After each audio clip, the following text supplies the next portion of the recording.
Shockwaves are spreading through the anti-fascist movement at the discovery that anti-fascist activists are, in fact, fascists. Antifa leader Thugly Dirtbag was the first to get the startling news. In a YouTube video released from an undisclosed location, he said, quote, "There I was, minding my own business, wearing a balaclava while beating up a housewife in a MAGA hat, when I caught sight of myself in a store window and I was like, whoa, who's the real fascist here? A peaceful woman I disagree with or the masked stormtrooper beating her unconscious? I just slapped my forehead and said, oh, I get it. The real fascist is me. Man, you could have knocked me over with a feather. I guess now I'll have to punch myself in the face. Ha ha," unquote. Professor Evelyn Screamy of NYU's Manipulative Psychopathology Department spoke to reporters outside her room at the Home for the Terminally Misguided. Professor Screamy said, quote, "All these years I've been telling my students that there were fascists infiltrating the university, and now it turns out I was right. There were, and I was one of them. Who could have seen that coming?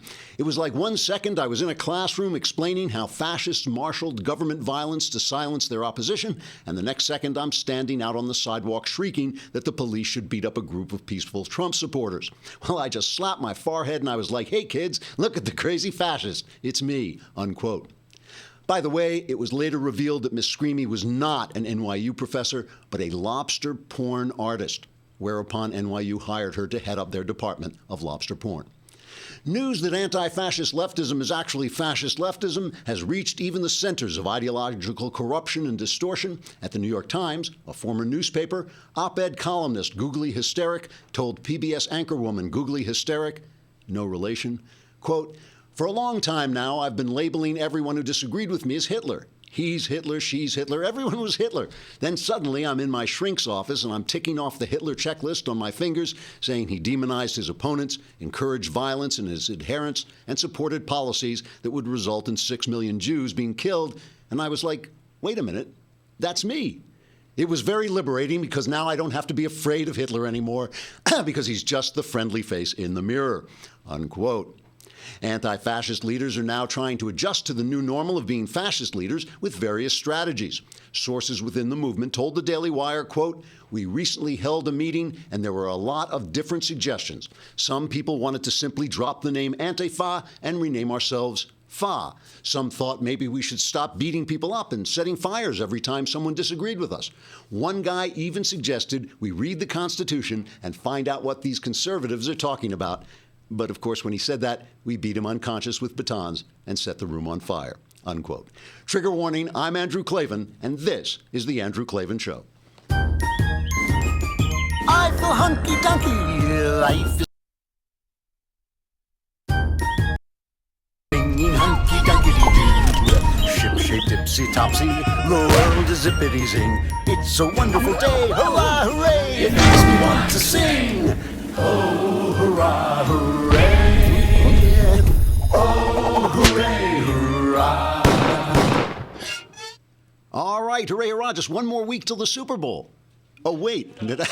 Oh, I missed it. Oh, no. What a great game. And we have Heisman Trophy winning cultural correspondent Michael Knowles is here, three-time MVP, Super Bowl MVP himself. We'll discuss the insane ads that were on the Super Bowl during one of the greatest games ever played. And we'll talk a little bit more about the game. Knowles will be with us after the break. So if you're watching on Facebook and YouTube, prepare to come to the Daily Wire and shell out your $8 to subscribe. For free, you can just listen to the show, but you could watch the show if you just shell out your lousy $8. Now, you may have noticed we had a little glitch in the opening song, and that's because when we went out to hire people here to start this show, we just very carefully stood by the freeway with a hand-lettered cardboard sign saying, would you like to put on a podcast? But you don't have to do that. You can go to ZipRecruiter.com and get actual competent people who know what they're doing. You know, now that America's going to be all America's going to be all great again and stuff, you're going to need to hire people, and posting your job in just one place isn't enough to find quality candidates. If you want to find the perfect hire, you need to post your job on all the top job sites, and now you can with ZipRecruiter. You can jumpstart your hiring for 2017 and post your job to 200 plus job sites, including social media networks like Facebook and Twitter, all with a single click. You can find candidates in any city or industry nationwide. Just post once and watch your qualified candidates roll into ZipRecruiter's easy-to-use interface. There's no juggling emails or calls to your office. Quickly screen the candidates, rate them, and hire the right person fast. Find out today why ZipRecruiter has been used by over 1 million businesses. And I don't even know why I read these ads when you can just, why do I have to convince you when they're letting you try the thing for free? Right now, my listeners can post jobs on ZipRecruiter for free by going to ZipRecruiter.com/dailywire. That's ZipRecruiter.com/dailywire. One more time to try it for free. Go to ZipRecruiter.com/dailywire. Do not let what has happened to this show happen to your workplace. Go to ZipRecruiter.com. What a game. What a game. I mean, that was one of the most unbelievable Super Bowl games in history. Julian Edelman, that was a historic catch. I mean, I have seen amazing catches, but that was an historic catch. And it was very hard not to see, obviously everybody was yelling at Brady for being a friend of Trump's. It was hard not to see a sort of allegory of Trump's election victory. But for me, the reason I love everyone hates the Patriots. The reason I love the Patriots is they are America. I mean, you look at Tom Brady and his wife, Giselle, is that how to pronounce his wife's name? They're beautiful, they're unbeatable, a little bit corrupt, but you can't hate them because they just keep winning and winning. They're like a metaphor for America. I mean, that's what it was. It was very uplifting to watch that happen. Sorry about Atlanta. I mean, Tom Brady ended last season deflating a couple of footballs and ended this season deflating an entire city. So it was tough. Atlanta is a great, great team, and all I could say when I was looking at their faces, that after that just absolutely debilitating loss was, at least you lost to the best in the business, So, and we're going to discuss the ads. Our Heisman Trophy winning cultural correspondent Michael Knowles, we made him watch the ads in the halftime show, so I didn't have to, basically, because I was too busy eating. And but we will discuss that in a little while. First, we have to talk about Donald Trump. Donald Trump, Putin, his mouth. So Bill O'Reilly, before the Super Bowl, Bill O'Reilly did an interview with the president, and the president had this one moment that really did start a lot of controversy. Here he was, this is cut number one. Do you respect Putin? I do respect him. Do you? Why? I respect a lot of people, but that doesn't mean I'm going to get along with him. He's a leader of his country. I say it's better to get along with Russia than not. And if Russia helps us in the fight against ISIS, which is a major fight, and Islamic terrorism all over the world, right? Major fight, that's a good thing. Will I get along with him? I have no idea. It's very He's a possible killer, I though. won't. Putin's a killer. A lot of killers. You got a lot of killers. Why, you think our country's so innocent? You think our country's so innocent? I don't know of any government leaders that are killers in America. Well, take a look at what we've done, too. We've made a lot of mistakes. I've been against the war in Iraq from the beginning. Yeah, mistakes are different than... A lot of mistakes, okay, but a lot of people were killed. So a lot of killers around, believe me. Okay. So let me tell you why I think this stinks, why I don't think it stinks as much as it might stink, but why I really do think it does represent a problem for President Donald. The real problem with this is the ignorance behind it. See, I think what Trump is doing, I really do think what he's doing is you can't call a man a killer and then sit down and talk with him, and I think if he were a typical statesman, what he might have said was, look, I have to sit down with this guy. I'm going to leave the name calling to you, but I'm going to sit down with him and talk, and it would be a good thing if we can get together. Let us start off on a good foot. The thing that really worries me when he says stuff like this is that worries me that he believes them. Here is Senator Ben Sasse, who has just been an excellent, excellent spokesman for the conservative point of view. Let's listen to his response, because it is 100% accurate. Let's be clear. Has the U.S. ever made any mistakes? Of course. Is the U.S. at all like Putin's regime? Not at all. The U.S. affirms freedom of speech. Putin is no friend of freedom of speech. Putin is an enemy of freedom of religion. The U.S. celebrates freedom of religion. Putin is an enemy of the free press. The U.S. celebrates free press. Putin is an enemy of political dissent. The U.S. celebrates political dissent and the right for people to argue free from violence about places where our ideas are in conflict. There is no moral equivalency between the United States of America, the greatest freedom-loving nation in the history of the world, and the murderous thugs that are in Putin's defense of his cronyism.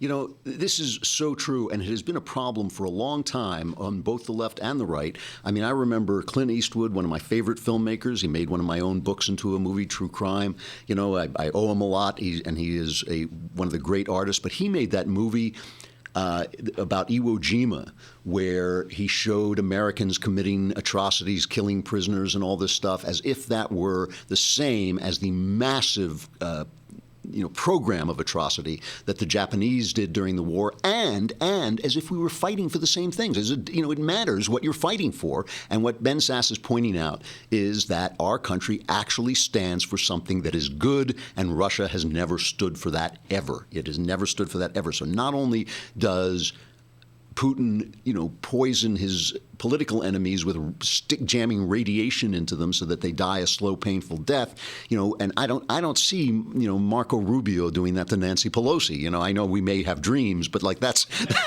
that's not what happens, and it's not what any of us really want to happen. That's not the country we want to be living in, and so it's a real problem with Trump, because it suggests to us that maybe he really thinks that's true. In the same way when he attacked Ted Cruz's father, saying, what was he doing with Lee Harvey Oswald? Because he read about it in that stupid paper. What's the name of that paper? The New York, not the New York. It's not the Examiner. What's the name of the paper? That's not the Inquisitor. It's the Inquirer. Got it. It's a room full of people. See, if you go to ZipRecruiter, this doesn't happen. The Inquirer, he thinks the Inquirer is a respectable newspaper. And I think that is a real problem. Now, here's Mike Pence, the grown-up in the room. He goes on TV, the morning interview shows, and he tries to clean it up. This is cut number 6. I simply don't accept that there was any moral equivalency in the president's comments. Look, President Trump, throughout his life, his campaign, and in this administration, has never hesitated to be critical of government policies by the United States in the past. But there was no moral equivalency. What you heard there was a determination to attempt to deal with the world as it is, to start afresh with Putin and to start afresh with Russia. Look, we face very, very serious dangers in the world. But that's why the United States, in many ways, has created a vacuum in the world as we've backed away from the world stage. But the American people see is President Trump leaning into these relationships, bringing a healthy skepticism to all of it, particularly when it comes to Russia, but saying, look, if we could have a better relationship with Russia and with Putin, and not getting lost in the usual debates, but to say we're going to take an honest effort to advance America's interests in the peace and security of the world.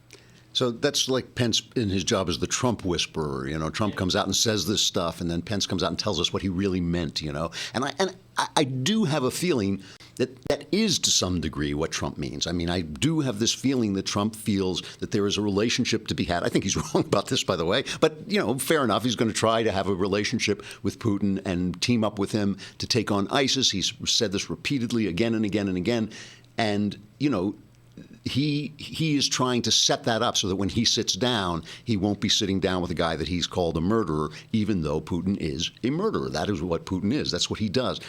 But, the moral equivalency it's nonsense. It's slandering America. America has never been that country ever. And remember, it's the left this is the stock and trade of the left. And Donald Trump has always been a man of the left. He's always been a Democrat, and he's sucked up that stuff.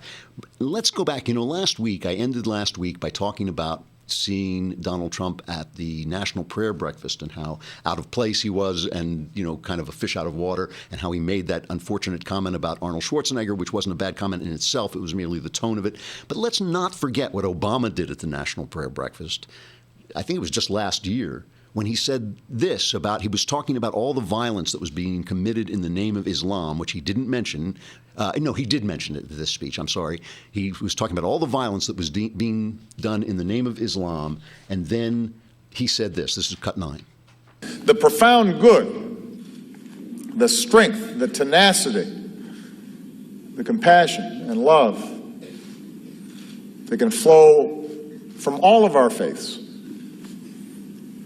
operating alongside those who seek to hijack religious for their own murderous ends.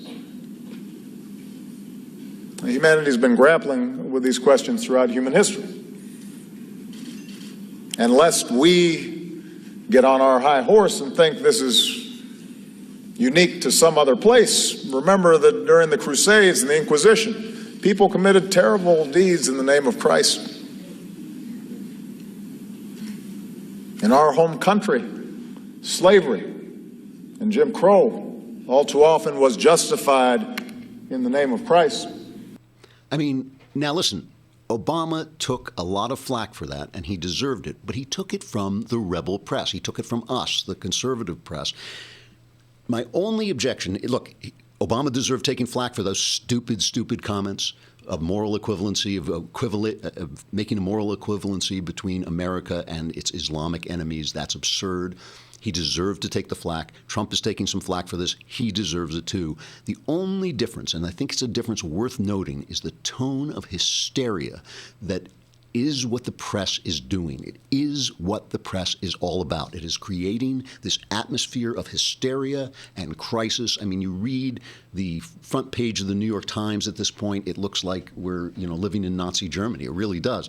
I've got to stop. I'm going to finish this thought on the other side, but I got to stop and say goodbye to folks at Facebook and YouTube. Come over to thedailywire.com and you can listen to the rest or subscribe and you can watch it and also be in the mailbag, which is uncomfortable, but you get all your questions answered.